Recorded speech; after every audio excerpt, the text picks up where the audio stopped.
All right, guys, we're here with episode 3 of the podcast by Devenee. Absolutely. We're so excited. We have a special guest today. We do. So we have Leslie Calhoun. She is the general manager at Bakery Barn here in Pittsburgh, PA.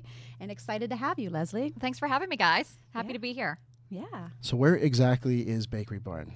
We are just outside of Pittsburgh. We're actually in Pleasant Hills. Okay. If you're familiar with that area, we are about a mile from the Century 3 Mall, which is no more, I think. So, but we're about a mile from there, not real far from the city. And what does Bakery Barn specialize in? We specialize in protein-fortified baked bars, cookies, and brownies. So everything we do is nutrition-based. The name, a lot of times, people will think we make confectionery products. We actually don't. Everything we make is nutrition-based, protein-fortified, but it's all in ready-to-eat form. So we don't do any pills or powders, no supplements. Okay, awesome. We got the pills and powders Yep, thing you covered guys, over you guys here. handle that. Yeah. All right, so the first couple episodes, we've been talking about Devenee's background and where she started from as a chef, going into finding a need for better nutrition in the market. Yep. We definitely want to hear your story, and your background's not even in fitness and in supplements or dietary nutrition. What's your background? So my career background is not in health and nutrition, but as a hobbyist, that's kind of how I started in the industry. So my actual professional background, though, is I went to college for business. I'm a Penn Stater. And so out of college, started in a few different business management positions and then transitioned into corporate buying. And then became acquainted with Sean actually through one of his family members. And he had an opportunity there at Bakery Barn at the time. The company was very small. So I started working in sales, which was interesting because I was in buying, but then went to the other side of the relationship in sales at Bakery Barn. And again, we were very small at that time. So kind of just learned my way around the company because I could. We were, again, it was so small, you know. That's the greatest way to learn, right from the ground up. Absolutely. Yes, absolutely. So it was an amazing opportunity. And was able to learn the company from, sort of the more humble beginnings and then grow with the company now over the past 7+ years. That's awesome. That is awesome. So Thanks, when was your first expo? Oh, my goodness. I want to say it was probably the Arnold about 6 years ago. Okay, so you got into the expo scene around the same time that I did. Yep. I think my first one was 2012. Okay. I was walking around bored out of my mind. Bored. There was no music. There were just a bunch of bodybuilders sitting behind 6-foot tables with signature cards, right? Someone would come up, they would shake their hand, and they would get a signature card, and some of them would charge, right? Mm-hmm. And that was it. That's what the whole show was. Mm-hmm. But it was definitely a male-dominated expo vision. I don't know how else to describe it. Yeah. So have you seen the industry change since the 6-7 years that you've been in it? Very much. So now you walk the expo, and there's so many women, not just booth babe type of positions, but there's powerful women who are owning companies, who are leading companies, who are athletes there. So yeah, I see such a more balance between male and female. Product wise, the products Yes. are so different. They're not male dominated. There's a lot of wellness products on the market, a lot of health and nutrition that truly is ingredient based and raw material based for just healthier living rather than the artificial colors and flavors and I'd almost say you're welcome. I did come out with the first female fat burner on the game, right? But totally agree, Devenee. Yeah. Yep. Absolutely. So, Devenee, from your experience, because you're the founder, right, and business owner, mm-hmm. I mean, what do you think was the starkest change in the past decade? Well, I would like to say that we made a difference in this segment, right? We were the first all-natural, gluten-free brand on the market. We were the first brand to really be female-focused. We took a label, and it was kind of just fun and not intimidating. When we started this line, the industry was very, very different. You had the huge biceps or the greasy abs on a label. There were no wellness products, but I guess the education for natural products and natural foods and eating real food kind of helped spark the growth of this wellness industry, and it kind of just steamrolled. I think everyone was tired of not having a choice, and, us being on that forefront and being creative and giving people a choice and then allowing gluten-free foods to come out and better ingredients and better recipes and better products. It really was just very enlightening and fantastic to see. Okay. I mean, thank you, right? Forget about thanking me. Thank you for doing what you did. Right. But I mean, let's talk about product development, right? I mean, these gluten-free options. I'm sure in bars you see all sorts of crazy requests. I mean, absolutely. How does product formulation work over at Bakery Barn? For our product formulation, so everything we're making now, I would say 98% of it is gluten-free. There's a very small percentage that we make that are older customers, older products that there's still a demand for that are non-gluten-free. But what's funny is when I started at Bakery Barn 7 years ago, in bars, we had a very difficult time formulating delicious products that were gluten-free. Right. And so our mindset was it either can't be done or it's very hard to do. There was so many prohibiting factors. And now, 7 years later, here we are. And we would make everything gluten-free if we could. Again, we have some older customers and older products that there's still demand for that we make. So for us, and we've seen such a shift, to your point, in consumers and our clients, so business to business, with more education. So. Right. And I think it's also great that just the raw material providers, the amount of options that they have now, that need for better quality products really put an emphasis on the raw material providers to say, what else can be done? How many more options are out there? How can we think outside of the box and think of things like, cassava flour, or using like nut-based flours or, oat flours, and getting things out of products that were always around but never used in any kind of way. Here we are. It was 11 years ago. I was making bars out of really great products, and we were selling 600 plus bars a week out of a private gym that had like no memberships. That's insane. That's insane. Just keeping the lights on. Right?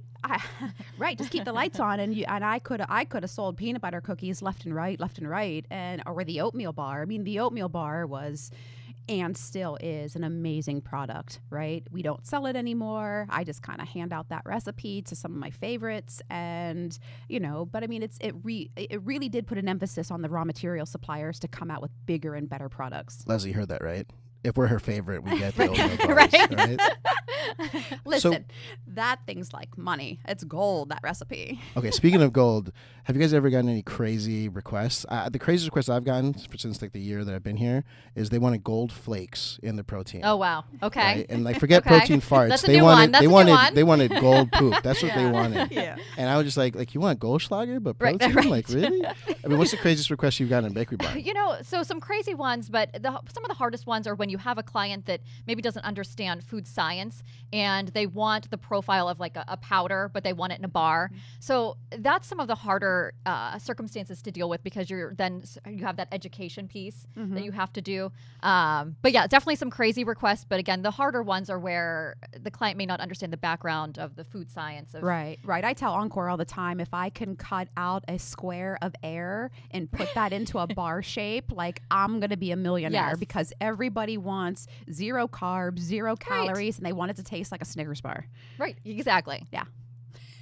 No big deal. Right. Really. Like, just give me a Snickers bar without any of the good stuff. Right. I think there's that video on YouTube with the grandma who's like, I'm making this cake for my grandchild. It's like, there's no sugar, no fun. Like, how am I supposed to do this? No flour? Like what are these kids thinking? Or when you read the bars and it's like gluten-free, dairy-free, vegan, all natural, non-GMO, no sugars, no fiber, no carbs, no this, no that. And it's got like a list of 12 things it doesn't have.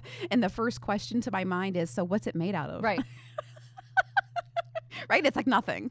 Okay, so let's take a second and explain to people what the difference is between a baked bar and an extruded bar. Okay, so we have 2 different manufacturing styles. So we have extrusion, and then we have a sheeting line at our plant. Actually, both of those lines we have baking capabilities on. So even the extruded products we can put through an oven and bake. And then on our sheeting line, we have a giant, it's a very large band oven where the products will run through and bake. So we don't make a lot of cold pressed or cold extruded bars anymore. All of our clients come to us actually for baking. Yeah, so the extruded bars are raw. They're not baked in any way. It's just a raw food bar. I shouldn't say a raw food bar. It's just ingredients that don't get any heat added to them. Are there any brands out there that are good examples of both sides? as far as products that we make, we're actually not making any non-baked right now. I did have a customer that had, it was like an oatmeal-based, kind of whole foods sort of type of bar, not a high-level protein, and that was a non-baked, and that was their preference. And then a lot of bars that we make right now are baked, so Fit Crunch is a good example. Oh, delicious. That's a great bar. Thank you. Yeah. Robert Irvine's brand, right? Yeah, that's a great brand. Yeah, we're really proud of that product. And I think Quest is probably a good example of an extruded bar, right? It is. Quest is perfect. That's a great popular example. Okay. Yep. Sweet. Yeah. All right, so let's jump into females in the industry. All right, I need to hear some stories. Okay. What have you guys seen? I know it's, there's all sides to this. There's the dark, there's the good. Let's try and teeter the line kind of in the middle, and let us know some stories where you feel like being a woman really gave you an opportunity to get ahead, right? Not the stuff where it held you back, because let's face it, right? Both of you guys are people that kind of broke the ceiling in certain areas in your own industries. But let's talk about the times where being a woman gives you a different perspective, right? As a man, there's only so much that you know about products, and if you're selling product to a female, to try and explain to her, like, this is what you should take and this for these reasons. But let's face it, you guys are wired differently. Absolutely, we are. When we first started this, women really were just an object, and they had a role, and that role was to wear a tight shirt and show the assets that you have, and shake it for the money makers when they come to the table, so to speak. So so my job now. Right. So that the roles are reversed at SDC, because that is your job. You do shake it for the money makers. So it's been really great, right? So as we started our ambassadors and affiliates and whatnot for About Time, it's been really, really exciting to watch these ladies and gentlemen, right? But mostly the ladies who have come to us just to, be that booth girl at the beginning, and to watch them grow their business and develop their business, and some of them to become really big powerhouse type of individuals, and really successful, and to sell their own businesses. I can bring one. She's not a huge name, but she always sits in the back of my mind, and it's Chanel Carter. She's an amazing person. She's self-educated, and she never stops. Like, she wants a brand. She wants her brand to be her, and she's taken herself from just being an everyday girl to being a rock star in the fitness industry. And she's just, everything about her is just on point, and she's exciting, but I don't know about you, Leslie, but it's been really great just to see women kind of take over that sales role, and to take over, more and more ownership in companies, and being able to lead. And, I'm in a different spot, right? Like, I'm really thankful for my business partner. My business partner, Sean, he has supported me from day one. And, when we started this, guys didn't do that kind of thing, so he was always, Sean has a vision, right? And his vision is way beyond where we are. And, he gave me the strength and the opportunity, and helped build me to where I needed to be to become successful on my own, and to understand a male-driven, industry. So, I'm thankful for that. He gave me the confidence. He helped build my confidence in becoming who I am. So now, we mentioned Sean. You guys both have a different Sean, right? We do, yep. I have a Sean also. We have a Sean here that's the founder, and there's a different Sean here. So what about your experiences? So actually, a lot of similarities, Devenee. So in my situation, when I started working at Bakery Barn, our office, we probably had just maybe 12 to 15 employees in the office. And early on, there was a time where I was the only woman working in the office. And I was not yet in a leadership position. I was working in sales, so I was an important part of the organization. But I wouldn't say that I was, necessarily in a leadership position. And of course, right, in our plant, we had a nice mix of male and female employees in labor positions.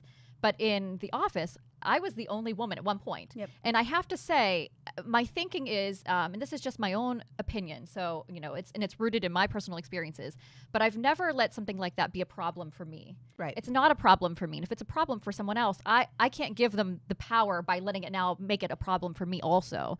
So, and I have to say, I'm so fortunate, because in our organization, it was never a problem for anyone. Yeah. And as we added to the team, we always focused on finding the best person for the job.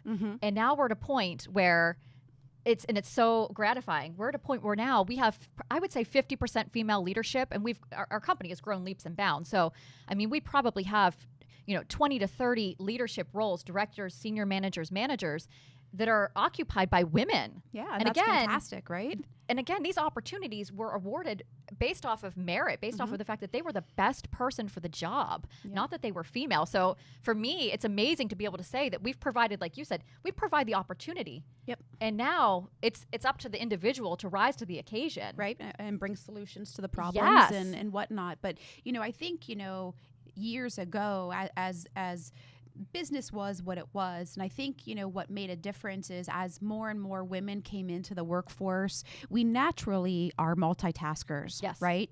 And I think that helps us a lot. We're able to do multiple things and handle a lot of detail-oriented events and work and whatnot, where that might not be the best skill for someone who has a vision or someone who's working on growing that business. And I think that allowed women to be able to come in and learn businesses and be able to offer the skill sets that they have. And then with that, as they're being taken underneath the wing of other people within that business, they get to learn more, do more, be able to get things on a better path. And it really did make change, and it allowed women to become more confident in what they do. And it doesn't matter if it's supplements or pharmaceuticals, or if they work in an office, it's the same thing.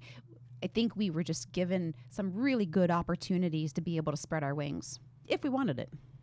That's a good part to add, right? Yeah. If you guys actually want it, there's absolutely. opportunities there now. Yeah, here, one thing that I will tell anyone: if you're going to be an entrepreneur, you need to know exactly what you want, exactly what your expectations are, what you're willing to give up, and how long you're willing to give things up. And if you don't have answers to those questions, you need to rethink about becoming an entrepreneur. So, there's a lot of questions out there. You need to understand your skill sets, and you need to understand your weaknesses. And if those 6 things, if you don't have an answer for those 6 things, you need to stay a 9 to 5 hour worker Monday through Friday until you understand those answers. Oh, that resonates deep. Well said. Yeah. Yep. Yeah, because this isn't easy, This isn't easy. No one ever told us it wasn't going to be easy, right? Yeah. So let's talk about things that are going to be different at Bakery Barn. I know that at About Time and at SDC, there's different products that are coming out, keto stuff. I'm sure keto is a big thing that comes up at Bakery Barn right now. Tons of requests, yeah. And it's a little harder in the bar space. So are you guys doing fat bombs? So we're doing some fat-based bars that have high fat content, higher than anything we've ever made before, nut butter-based, nut inclusions. But I imagine it's a lot harder in the bar space maybe than in powders, right? Because you have to have solids and liquids. And I'm not a formulator. I don't play one on TV. So, I mean... I'm going to sound like an idiot compared to anything you have to say, Devenee. But like I was saying, I think that in the bar space, it's a little tricky, right? Because you have to make something that's shelf stable, ready to eat, and can hold its shape for a period of time, and not get moldy and be safe and all of that good stuff. But ton of requests for that, and it's not going away. A lot of people at first, I think, thought it was trendy. I think it has some staying power. It's not the South Beach diet. No. The Richard Simmons workout. So I know I'm the Richard Simmons workout. Oh, man. So Timeless. I know I'm heading to Expo West this week, right? Oh, cool. And I know we're gonna see stuff with CBD. We're gonna see stuff that's plant-based, obviously keto. Are there any products like that the CBD or plant-based play a role in Bakery Barn? CBD we've looked at, and I don't know what you guys have touched with that. It seems like there's still some regulation that's kind of working out. So we're just holding back, being cautiously optimistic. But there's demand there for that. You have customers asking for bars. I've had quite a few, and actually at the Arnold there was a lot of CBD products that were being shown there, more so like oils and spices and things. Right. But yeah, a lot on plant-based. And actually, to touch back on your prior comment, ingredients have come so far that plant-based products are tasting really good these days. Right. Yep, absolutely. I remember the first time I had plant-based protein, I was like, this is not going to work for me. No. No, I can't do it. Yeah. But now they're actually not that bad. No, they're not bad. I still prefer something that comes from Bessie, but Yeah. right. But for right now, Yeah. It is what it is. It is what it is. I tell people all the time, if you're a whey user, you need to really think about plant-based before you do it. Get a sample, try that out, because not many people can do both, and most people can't make the switch. So okay, so last question. Is there any advice that you would want to give a female that wants to start up her own supplement company or bar company or anything like that? Well, so Devenee's 6 questions were amazing. And you have the inside track as a business owner. I'm just, I don't want to say just, but I'm a woman who runs a business, right? But I, not an entrepreneur, did not go out and do what you did. So definitely considering the sacrifice, whether you're starting a business or you want to be a leader in a business, thinking about that sacrifice, because there's a lot to be given up, but there's also a huge reward, right? So nothing gained, nothing ventured. But I would also say, just back to our earlier point about women in business, don't let it be a problem for you. Don't let it hold you back. Don't have and this may be controversial to say, but a victim mentality. Get out there and figure out what your aspirations are, and don't let it hold you back. Yeah, I mean, if I could say anything, the one point is you need to know what you want, and it doesn't matter if you want to be a CEO. It doesn't matter if you want to own your own business. It doesn't matter if you want to run a nonprofit, and it doesn't really matter if you want to be a 9-to-5 hour employee. If you know what you want, you can then set goals and reach for those goals, and you can continue to grow from there. And then you never know what will happen. You might, come out of your shell a little bit, and you might say, hey, I think I like managing my own schedule, and and want to start a small business and grow, and, all those good things. But really understanding what you personally want and having a great support system for those goals. Well, guys, that wraps up the episode. Thank you so much for coming on down, Leslie. Yeah. Thank you so much. you. This was a blast, guys. I really Absolutely. appreciate it. Thanks for coming.